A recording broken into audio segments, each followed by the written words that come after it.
What is up, squad? It's your boy Pino E here, and I'm back with another one for you all.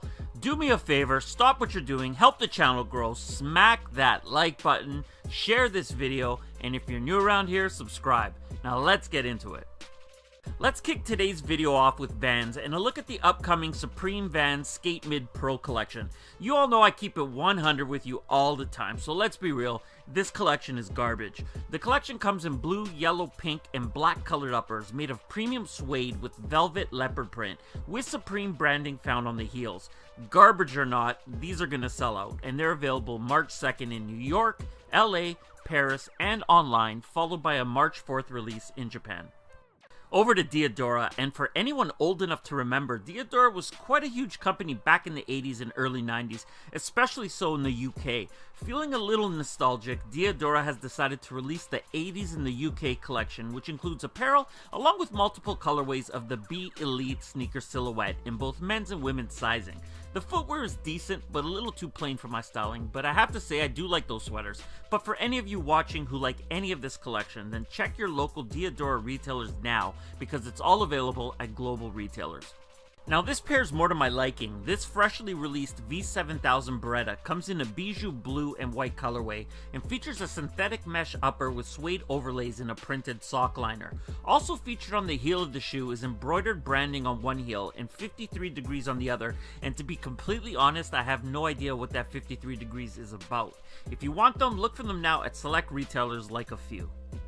Over to Ewing, and what we have up on screen is an image that Ewing brand posted on Instagram, which is an upcoming collaboration with 2 Chainz. The shoe is based off the 33 high silhouette, and it features tape construction and a black and gray checkered upper on a white outsole.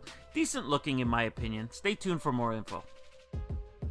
Now to Puma, and a look at the Puma Blaze of Glory sock, which is inspired by the Dutch artist MC Escher. Coming dressed in either a white or black colorway, the pair features a color-shifting 3D mesh upper with a sock-like construction. Other details include a mesh toe with iridescent feather detailing. Puma branding is found on the heel and tongue tag, and the Puma trinomic midsole and a rubber outsole. You could pick both these pairs up today at select Puma retailers like the Goodwill Out. Now let's move over to Adidas and the Adidas Ultra Boost 3.0. You already know they're coming out on March 1st, and retail for the triple black pair is set at $200, but if you were hoping for a big release, then you're gonna be disappointed. Here's a look at the release maps for Foot Locker and Foot Action, and these will also be available on the Adidas website, but what I don't understand is why they're limited. They're not a collaboration, they're not a special anniversary drop, they're a flagship model which should have no reason to be limited. But it is what it is, good luck.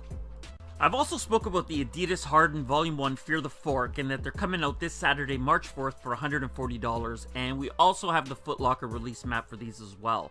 The release map for these is just as stupid looking as the Triple Black Ultra Boost, and I'm going to keep myself from cursing today, so it's best we probably just move on. Hey, check this picture out. It's David Beckham wearing a Yeezy Ultra Boost. This picture was taken in 2015. Anyway, moving on. The Adidas A16 Plus was inspired by a soccer boot, and I actually kind of like these. Up on screen is a first look at the Adidas A16 Plus Pure Control Ultra Boost Gray Camel. The pair features a gray prime knit upper with matching 3 stripes branding. Gray camo hits the heel counter, which all sits on a white boost mid and a black outsole. This will be a limited drop on March 1st at select retailers. Back in January, I gave you all a first look at the Alexander Wang Adidas Ultra Boost, and its capsule with Adidas Originals is finally set to release. The collection includes 2 pairs of the Alexander Wang Adidas Boost, along with matching apparel utilizing the upside-down trefoil concept. What surprises me the most is that the footwear is actually priced fairly. The white pair is being called the AW Run Clean, and they'll release for $180, and it's a very simple white prime knit slip-on with a boost mid and upside down trefoil logo. Meanwhile, the black pair is being called the AW Run, and those will retail for $230. Now that pair has a very interesting lacing system that actually tightens at the heel. The collection will release at a handful of select retailers on March 1st, but a wider release will take place a few days later on the Alexander Wang website along with Adidas.com. Now to my homeboys at Nike, and first up we have the Nike Air Max 90 Ultra 2.0 Flyknit. You all know the detail on these. March 2nd is the date and $160 is the price. Well, today I have the Foot Locker release calendar for these, and as I suspected, these will be a limited drop. Now that the map is out, I also suspect the trolls will pop their head up from under the bridge, so to those of you who like them, good luck, and remember they will also be available at other select retailers along with the Nike Sneakers app. So take note, guys, if you're going to show up to the Oscars to present an award with Michael J. Fox, there's only one car you can show up in, and that's the DeLorean, and there's only one pair of shoes you could be wearing, and those are the Nike Mags. After starring in a Back to the Future bit, Seth Rogen and Fox pulled up to the stage in the DeLorean car from the trilogy. On Seth Rogen's feet, the Nike Mag. If you're wondering what the value of these are, they've sold from $30,000 to $60,000 since debuting last October. Next up, we got the Nike Flyknit Racer Goddess. The Goddess of Victory is the theme for these triple white racers, and heads up because they're releasing on International Women's Day. Now, in case you don't have that date memorized, it falls on March 8th, and retail set at $150. And yes, these will sell out instantly. And even though they're being called Goddess and releasing on International Women's Day, they will be available in full-size runs. So guys, you don't have to worry about curling up your toes. Just one thing though, they look triple white, but they're not. The outsole is actually Sail, which is an off-white colorway. Regardless, I'm copping. The Air Force One Wheat. It's a shoe that always makes an appearance and it always sells out, but this time this release is for Team Small Feet. This grade school exclusive Wheat edition of the Air Force One features a full flax colored nubuck upper that sits on a gum outsole and comes with boot style laces. They've already started to arrive to retailers overseas, but will arrive stateside shortly. The pre-Montreal Racer Vintage Premium was originally designed as a running spike in the mid-70s. It took on greater meaning with the endorsement of a historical runner and Nike icon Steve Prefontaine. Now updated with a waffle-inspired outsole and premium leather material, the track-inspired silhouette continues Pre's legacy. The women's exclusive pre-Montreal Racer Premium Smoky Blue drops March 6th for $110 on the Sneakers app and at select retailers. I'm really digging this smoky blue colorway, combining an early 80s cross-country running profile with the zen-like elegance of a Roshe. This style brings a fresh, everyday look. Nodding to the past is a nylon tongue with exposed edges, suede overlays, and waffle-inspired traction pattern wrapping a Roshe 1 outsole. Finishing the look is an easy-to-pair smoky blue shade. This women's exclusive Roshe Waffle Racer Premium pair also drops on March 6th for $120 on the Sneakers app and select Nike retailers. Next up for Nike is a first look at the new Nike Flyknit Racer coming in a Legion Blue colorway. Using a mixture of Legion Blue and Mica Blue, the upper is built with Nike Flyknit sitting on a white mid and a black outsole. The expected release date for these is May 19th when they'll become available at Nike.com and select retailers for $150.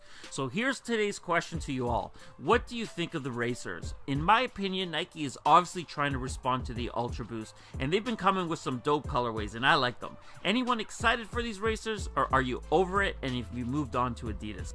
Damn, I didn't realize how much Nike news there was today, but keeping things moving, we got a first look at the Nike Kyrie 3 Duke. Coming in a blue colorway with the letters DU wrapping on one side of the shoe and KE on the other, with a varsity jacket inspired chenille Nike swoosh, this shoe will make its appearance on court February 28th when Duke takes on Florida State.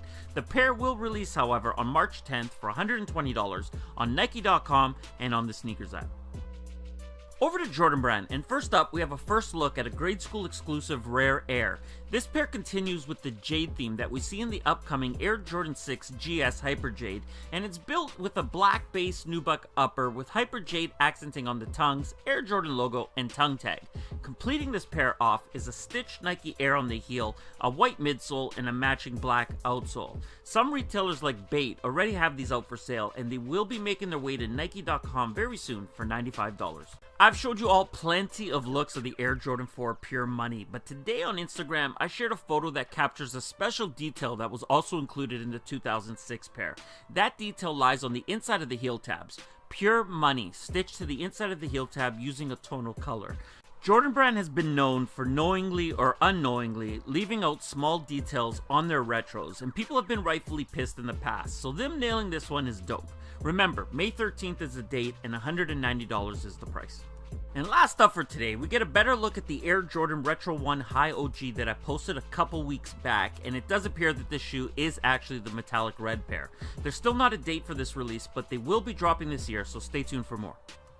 And that does it for today's video, everyone. If you enjoyed it, and I hope you did, hit that like button. If you're new around here, subscribe, join the squad. If you have something to say, leave it in the comments below, and I'm out!